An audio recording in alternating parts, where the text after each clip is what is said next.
So, Sonic Prime finally finished recently. I wanted to talk about it a while ago, but I decided it would be better to wait for the full series to come out, and so I did. I'll briefly go over some of the things that I like and dislike about it.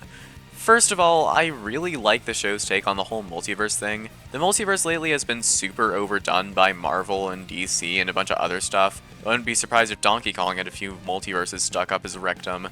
But Sonic Prime doesn't follow the typical multiverse formula. Instead, it plays with the idea of one universe being broken apart and the pieces of it forming several smaller universes. This is actually a really interesting concept because it allows the creators to make smaller versions of the original characters. You may have noticed that each individual character in Sonic Prime, except for Sonic and Shadow, feel a bit underdeveloped. That's because each of them are a fraction of their complete self. This can be seen especially in the Amy variants. Each of them act as a static, unchanging character at first, but once they actually meet each other and interact more, they start to change. They become more whole. On the downside, this does make each world feel pretty small, and while I think that they should feel small, it becomes harder to get invested in each world when it feels like you've explored all of them within 1 or 2 episodes of being in it. 9 becoming the final villain of the series was something that I wasn't really expecting at all, but it was actually a very welcome twist, and looking back, there was quite a bit of foreshadowing for it. Ever since I was a kid, I'd imagined a Sonic game where Tails becomes the villain in some fashion, so it's cool seeing that dream become a reality. But then we get to what I think is my only major grievance with the show. I honestly liked the show up until this point. I know a lot of people dislike the Chaos Council, but I think they're pretty fun villains. I especially love Dr. Deep. I know that they're not all that interesting, but I still enjoyed them each time they were on screen for what they provided. My problem with the show is the ending.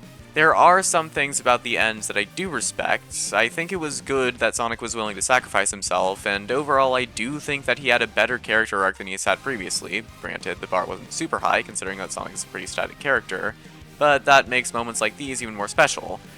But his sacrifice really shouldn't have carried any substantial weight if you think about it.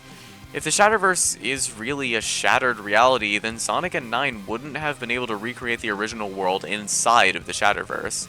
Instead, they would have to make all of the worlds collide once again to recreate Green Hill. But no, they just rebuild it, which makes no sense and there aren't any real consequences for them doing this.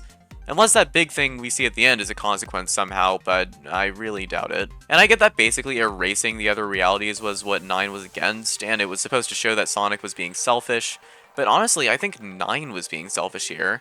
This would have been a perfect moment to show why 9 is wrong. You see, I think it would have been better writing if the characters in Sonic Prime were shown to explicitly be unhappy with how they are.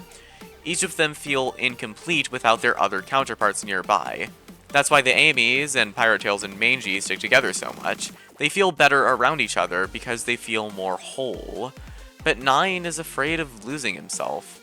He doesn't want to be whole again because he's scared of becoming something different, even if it's a change for the better. So instead of putting his fears aside for others, he tries to recreate the world in his image. In the end, Sonic would confront him with the other Tails variants and they would be able to get through to him.